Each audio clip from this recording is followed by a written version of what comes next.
Welcome to this video. We're going to continue this 1985 AP Calc AB multiple choice portion of the exam. Okay, so let's dive right in. Graph of y squared is equal to x squared plus 9 is symmetric to which of the following? Is it to the x, y, x-axis, y-axis, origin? Which ones? Okay, so to test symmetry about the x-axis, how do you do that? Okay, or do you remember how to test symmetry with respect to the y-axis? That should be more easy to remember because that's an even function. We replace x with negative x, remember that? So for x-axis, we replace y with negative y. Similar concept, okay? So for the x-axis, I just said replace y with negative y, and we see if we get the same thing, okay? If we replace y with negative y squared is just y squared again. We get the same thing. So it is symmetric about the x-axis.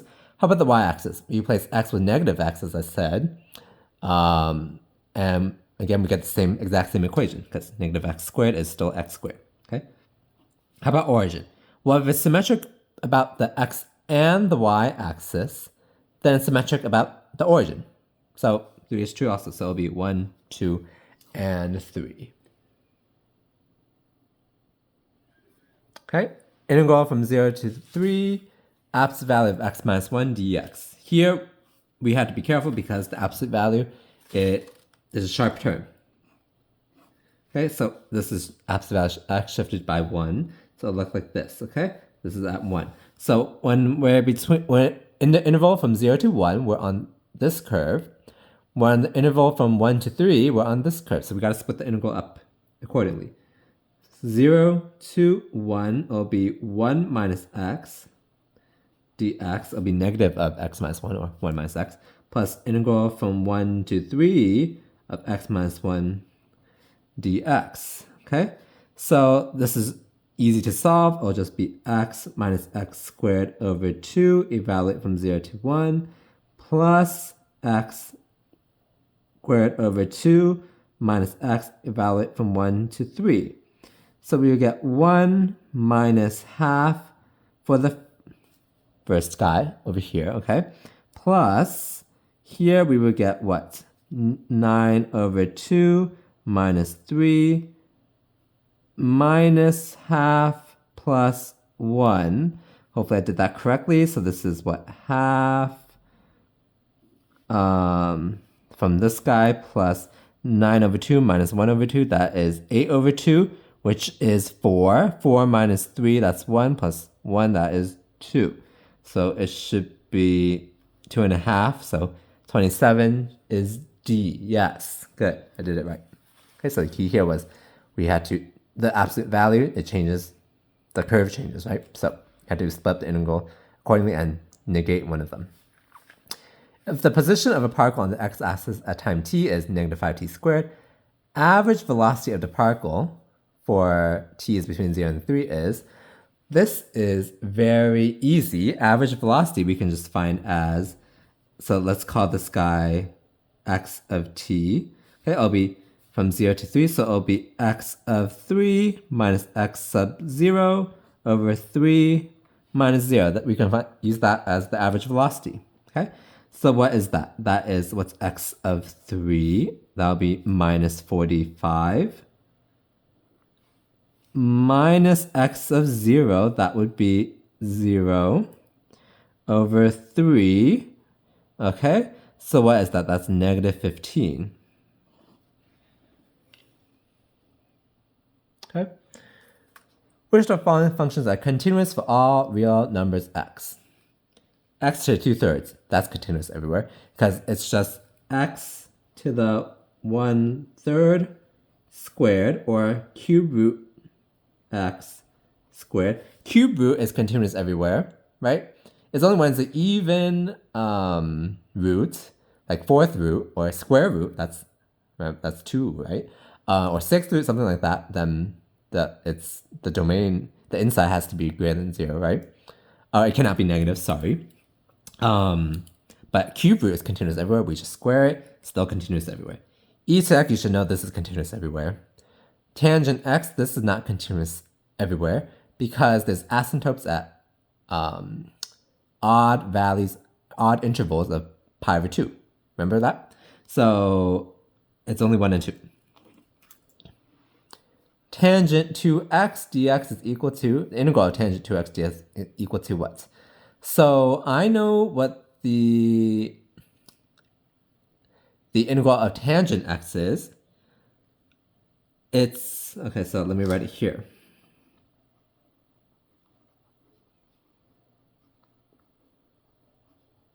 Okay, so then if it's tangent of 2x dx, it will just be, okay, so you can, another form is L minus ln of cosine x plus c. So it'll be minus ln of cosine x divided by 2 plus c. So 30 would be b. That's correct. Okay. So that's because I knew this. Okay. I recommend for people in BC to memorize this. AB, you can memorize it. Excuse me. If you don't remember it, you could just break this up into sine 2x over cosine 2x dx. Okay. And then you can make a substitution where u is cosine 2x, du is minus 2 sine 2x dx, and all that. So I'll write u is cosine 2x. Okay. I'll let you solve the rest. Okay. This should be like a typical example that you learn for making substitution. But so I remember this one, which is the same thing as this. So then easily I know it's b. Okay. But this is how you do it the long way, if you don't remember it. Volume of a cone of radius r and height h is given by this formula. Okay. If the radius and the height both increase at a constant rate of half centimeter per second.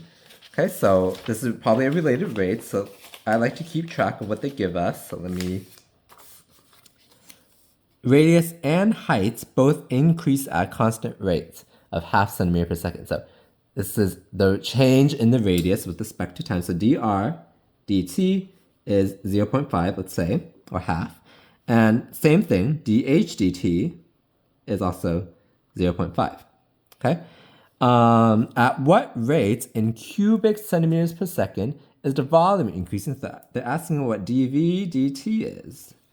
When the height h is 9 and the radius is 6. Okay, so they're asking us for dv dt. We probably want to differentiate this guy with respect to time. Okay, now we got to be careful here because maybe we can make our life simpler because it's 2 variables. I kind of don't want to do product rules. So let's see if we can, if one of them is actually constant. Actually, it's not because they give us dr, dt, and dht. Never mind. So let's just differentiate it with respect to time, okay? It might get a little messy, but it's not too bad. Okay, we would need product rules. So dv dt is, so 1/3 pi is a constant, so we can leave that alone. So r squared h, that we need to product rule. So first d second plus second d first. So first d second plus second d first. Okay. We have dr dt, dh dt, h, and r. So let's plug everything in. That's 1/3 pi times r squared would be 36. dht is half, or 0.5, plus here would be 2 times h times r. So what is that?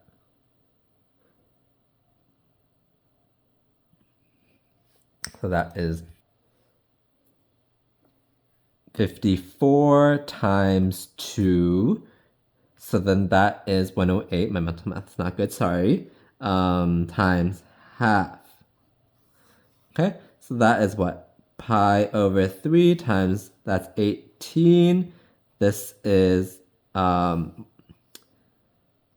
that's 2, so it'll be times 54, okay? Which is equal to what? Can this be, is this divisible by 3? It is. I believe that is just 18. So that'll be pi pi times, distribute the 136 plus 18, which is 24 pi. Did I do this correctly? All the math is 31C. Let me check the key. It is. Okay. The key here was, this is my strategy. Whenever it's a related rates problem, I just write down in variables everything they give us, including what we want to know, and then conveniently to give us the formula, so we differentiated it. We needed the product rule, and then we plugged everything in to find dv dt. Okay. This one, integral from 0 to pi over 3, sine of 3x dx. You could do a substitution if you're not comfortable with doing it in your head. If you're comfortable with doing it in your head, this is not hard at all. It's minus cosine of 3x divided by 3. And you can always check by just differentiating this guy and see if you get that back. If we differentiate negative cosine, that's positive sine, because negative sign. So positive sine of 3x times derivative inside, so that's times 3. So that 3 from the chain rule, and this 1/3 would go away. So we get sine 3x. So we're good there. Evaluate from 0 to pi over 3. So this is what? That'll be minus 1/3. Let's pull that out. Cosine of 3 times pi over 3. So that's cosine pi, which is -1. And then we plug in 0. It'll be cosine 0, which is 1. Okay, so this is minus 2. So it'll be 2/3. 32 should be D. Yes. Okay. Graph of the derivative of f is shown in the figure above. Which of the following could be the graph of f? Okay, this is a typical curve sketching type of problem. We know that since the derivative went from positive to negative, we know that there is a relative max at x equal to -1. Similarly, derivative went from negative to positive, so there's a relative min at x equal to 1. Okay? So we can eliminate everything but b, it looks like. Okay? As simple as that.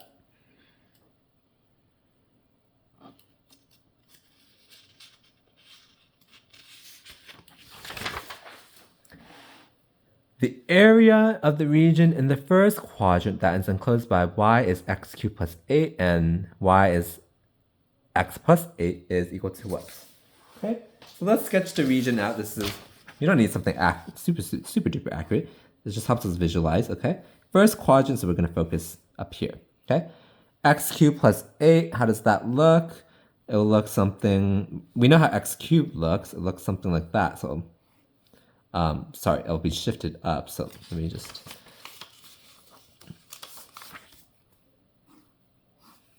So when x is 0, y is 8. So it'll actually be something like this. If this is 8, okay?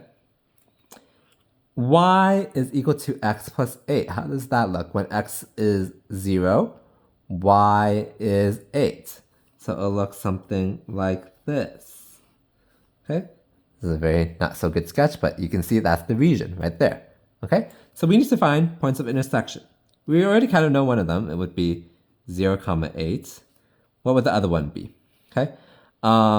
We can set them equal to each other. So it'll be x cubed plus 8 is equal to x plus 8. So x cubed is equal to x, or x cubed minus x is equal to 0. Okay?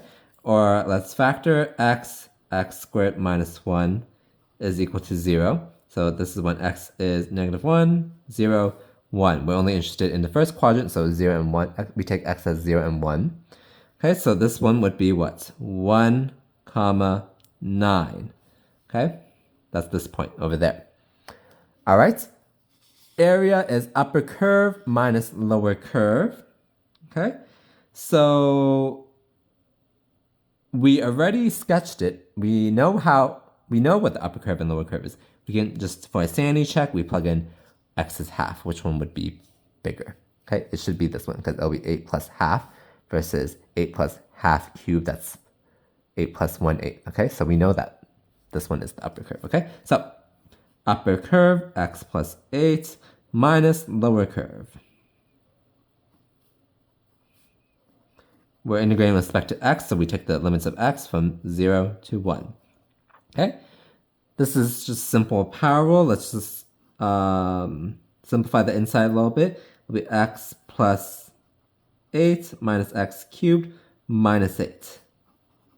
Okay, so this is integral from 0 to 1 of x minus x cubed dx. So this is simply x squared over 2 minus x to the fourth over 4. Evaluate from 0 to 1, so that's half minus the fourth, which is a fourth. Okay? The answer is A. Let me check that's correct. Yes. Okay. The figure above shows the graph of a sine function for one complete period. Which of the following is an equation for the graph? This is probably more of a pre-calc question nowadays, but again, I'll leave it up to you to check whether this stuff is covered explicitly in AB. So, what is the period? The period, t, is equal to 2. Okay? So, and the amplitude, let's call it A, is also equal to 2. Amplitude, it goes from negative to 2, so amplitude is 2. Right? Period, it repeats every 2, right? So, there should be a 2 out in the front as the amplitude. Okay, so we eliminate these two already. Okay, so which one of it would be the correct period?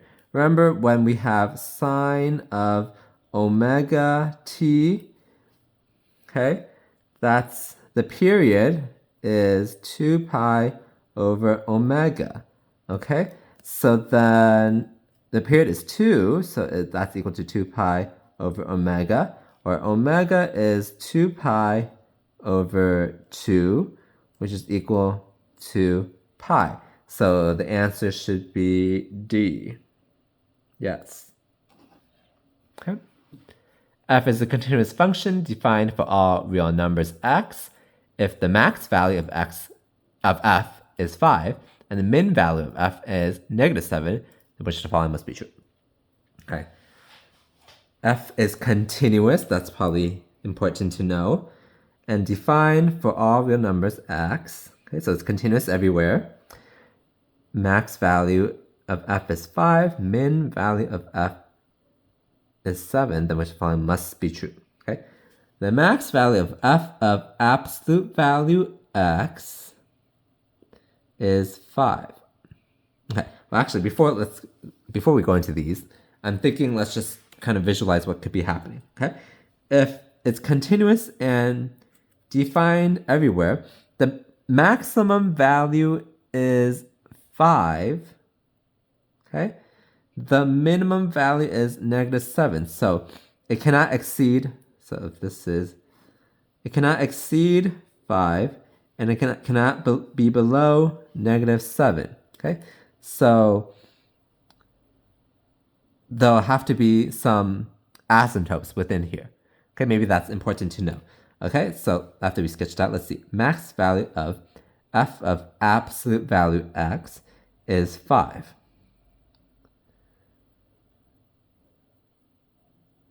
Is that true?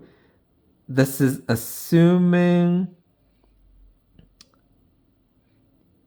this cannot be true because both this max and this min could be on the negative x side. Okay, so I don't think one is true. Okay, let's eliminate that. Max value of absolute value f of x is 7.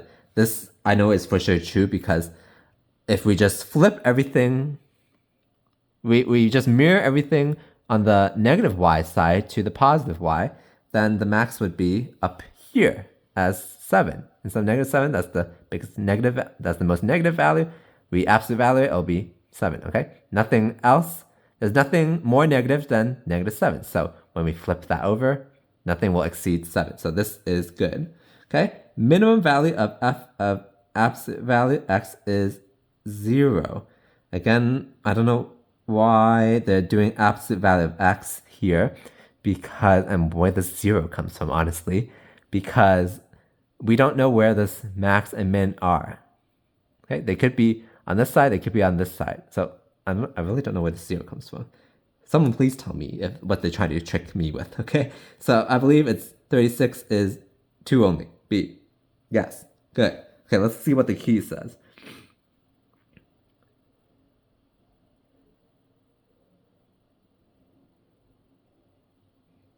They just gave a counterexample.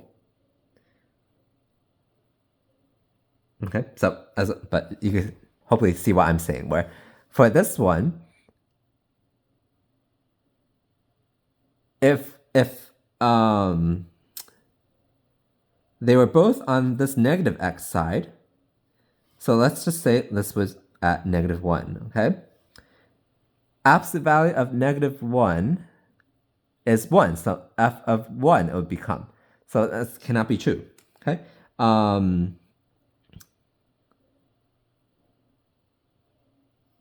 Yeah, that's what I think. That's what I'm trying to say. What's a better way to explain this? Let me think real quick. So let me recap one more time. If we absolute value the x, then x is always positive. Okay?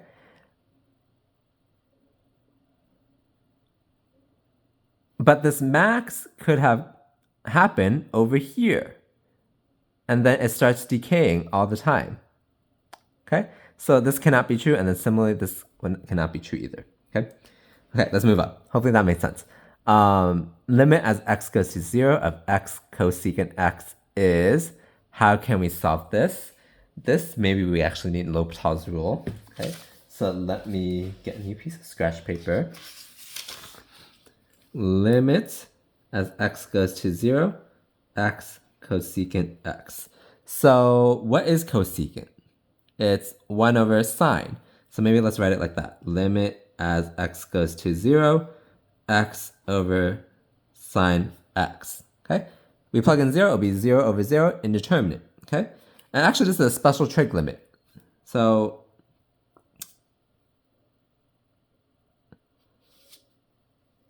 you should know that. Otherwise, we can just do L'Hopital's rule. Okay? If you remember, the special trig limit is equal to 1. Okay? So the answer is D. Otherwise, if you know L'Hopital's rule, we can do limit as x goes to 0. Differentiate the top, that'll be 1. Differentiate the bottom, that'll be cosine x. Now we plug in x is 0. That's 1 also. Okay? So that's that. Right? Let's move on. I have about 8 problems left, so let's finish it within 7 minutes-ish, hopefully. Let f and g have continuous first and second derivatives everywhere. F of x is less than g of x for all real x, which is the following must be true. Okay, this might take a while then, because it's another conceptual problem. F prime is less than g prime, f double prime is less than g double prime, integral from 0 to 1, f less than, okay, so let's just say f and g have continuous first and second derivatives everywhere. F is less than g for all real x, okay? So I already can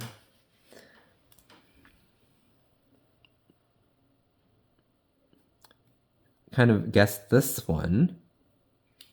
Let me think about it a little more. Yeah, so integral is area, right? So if f is smaller than g all the time, we can even think of the easy case when they're both positive, okay? So if this is f, this is g, or sorry, this is g, this is f, because f is less than g, right? So the area of so this is shifted. Let's say this is from 0 to 1 over here, okay? Just for illustration, or even I could just draw this here, okay? 0 to 1, okay? So the area under f is smaller than the area under g, okay? That's the easy case. How about when it's under negative x, though? Okay, so if f is less than g, it's, okay, so if f is less than g, f has to be more negative, right? Okay, so you're integrating a bigger negative area. Okay, so it'll be more negative. So it'll be even smaller than g. So this is true. Okay, so we found that one. We can already eliminate this one and this one. Okay, and this one. So we just have to see if either one of these are false to, choose either choice C or E. Okay, so let's look. If f prime x less than is f prime less than g prime. Okay, so this I already can think of a counterexample because f is less than g, right? If f is less than g, we can have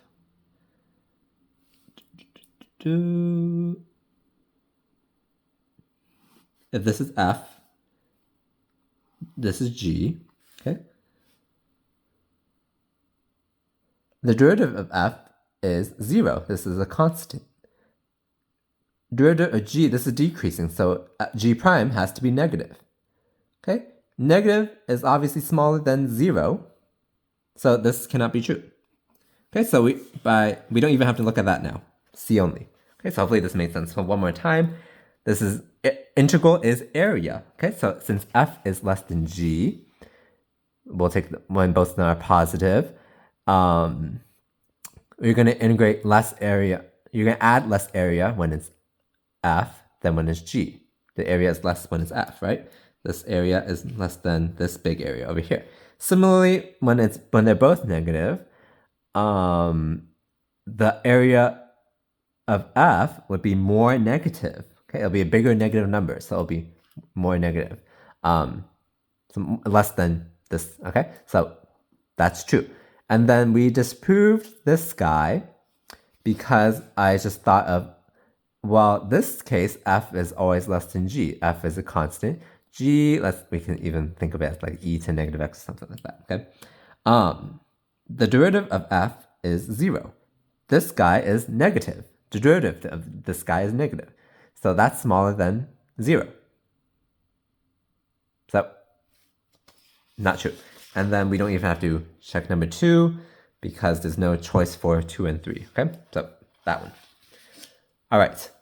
F of x is ln x over x for all x is greater than 0, which the following is true. Okay. It's about talking about increasing and decreasing. Okay, so we probably want to do the first derivative test. First derivative, we can use quotient rule, or we can do product rule of, because this is the same thing as 1 over x times ln x. And we could do product rule of that. That's fine too. So maybe let me do that. So first d second plus second d first. So first d second plus second d first. So this is equal to 1 over x squared minus ln x over x squared, which we can rewrite as 1 minus ln x over x squared. Let's set this equal to 0. Then the critical points are when x is 0 and when x is e. Okay, so x has to be greater than 0, so we can just plug in some number between 0 and e. Remember, e is like 2 point something, so we can plug in 1. When it's 1, what's ln of 1? That's 0. So the top would be positive, the bottom would be positive, so the sign will be positive. Plug in a huge positive number, ln of some huge positive number would be positive, so 1 minus some huge positive number would be negative. Negative over positive squared, so negative over positive, which is negative. Okay, so it's increasing between 0 and e, decreasing x greater than e. That looks like 39e. Is that right? Yes. Okay. It's almost 30 minutes already. I did not meet my goal. Okay. Let f be a continuous function on a closed interval 0 to 2. If f is between 2 and 4, then the greatest possible value of integral from 0 to 2, f of x dx is equal to what? Okay, so how do we do this? Greatest possible value. The greatest possible value would probably be f is equal to 4. everywhere. Okay, so it'll be integral from 0 to 2 of 4 dx, okay, which is equal to 4 times 2 minus 0, which is 8. Is that right? Yes. Okay. If limit as x approaches a, f of x is L, this looks like, okay, this is limit where L is a real number, which the following must be true. F prime of a exists. This is definitely not necessarily true. You could think of the absolute value where there's a sharp turn. The limit exists, but the derivative does not exist, okay? F of x is continuous at x is equal to a. This is not true because the definition of continuity is this. It looks very close, but it's not. This is continuity. Okay, so we eliminate 2. F of x is defined at x is equal to a. That's not necessarily true because remember, we can have a hole there, but the limit can still exist, right? F of a is equal to L. That is not necessarily true because this would mean continuity, okay? We don't know if it's continuous there. So none of the above.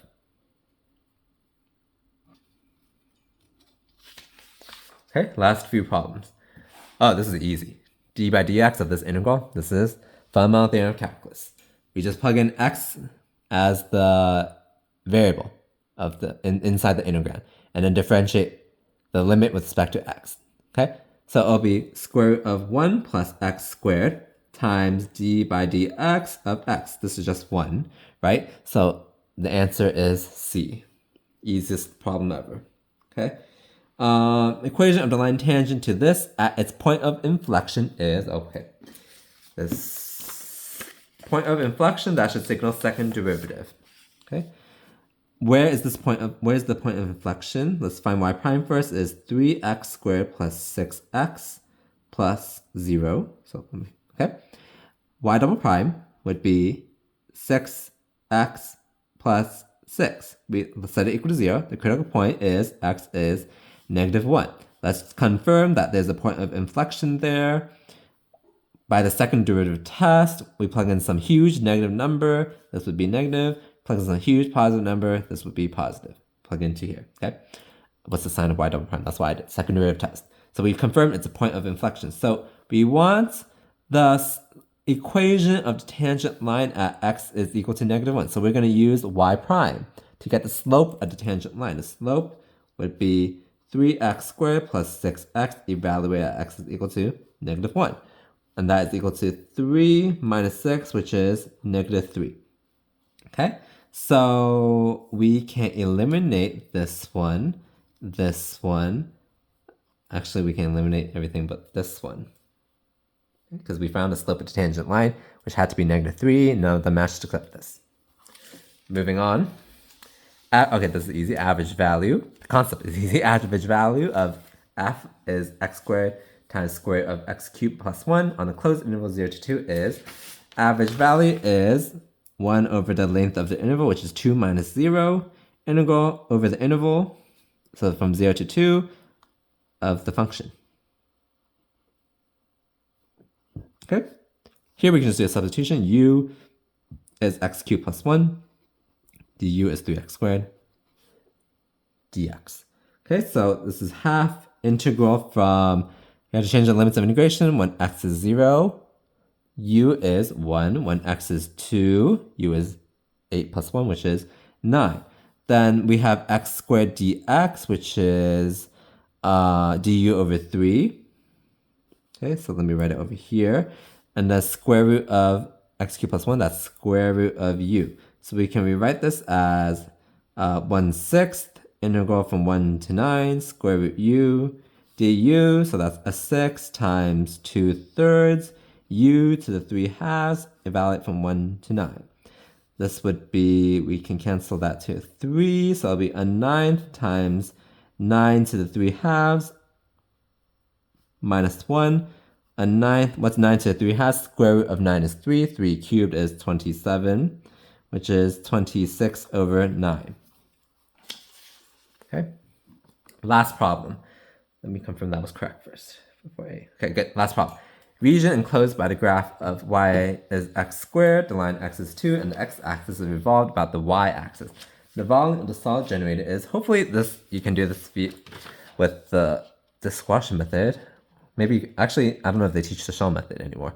So I'm able to solve both ways. So let me see. Region enclosed by the graph of this guy. So let's sketch the region.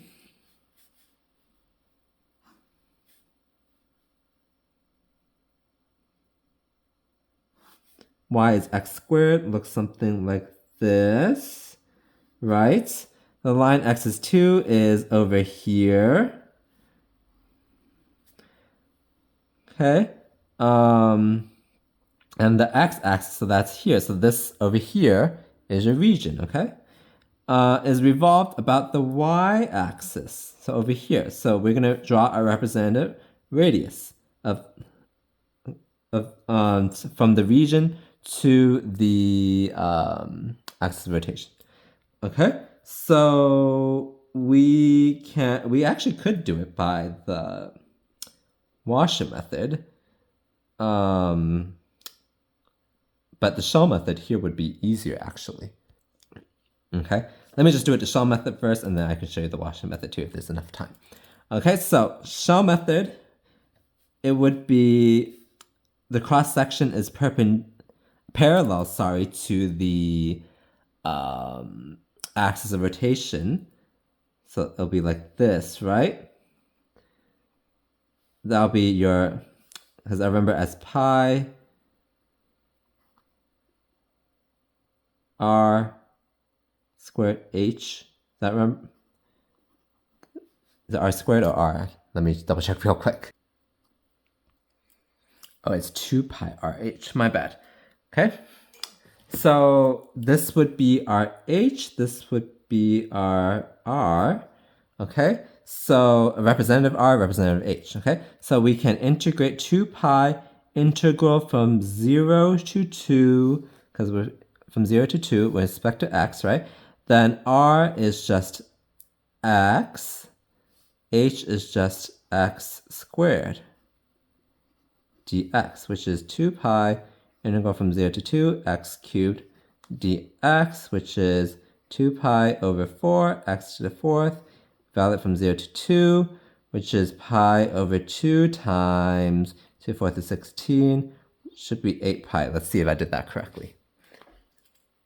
45 is A. Good. Okay. So this is by the shell method. Actually, the key did it by the Washer method. But okay, so here's the shell method, which was very quick, very easy. Washer method. Okay, let me resketch the region.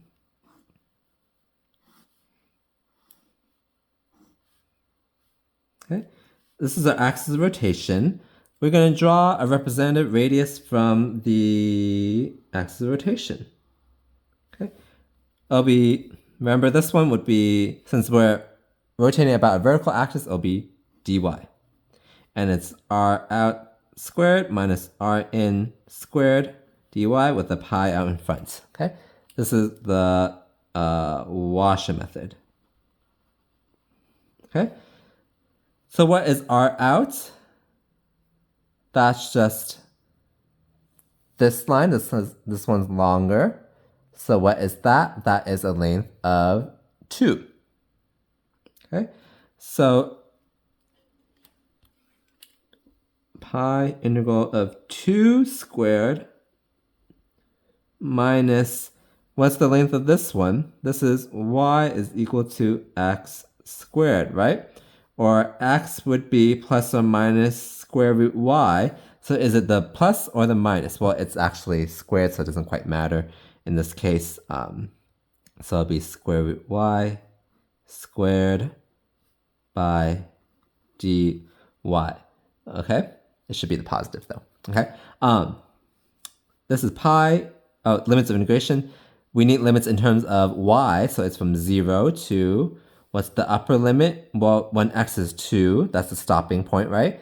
So what's 2 squared? That's 4. So it'll be from 0 to 4, okay?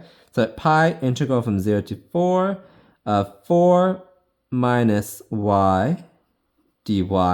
This is pi times 4y minus half y squared valid from 0 to 4, which is pi times 16 minus 8 minus, those would both be 0, right?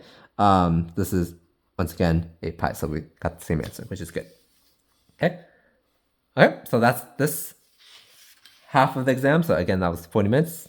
So hopefully it was helpful. Please like the video if it was. And please subscribe to the channel also to show your support and also to be notified of more upcoming videos.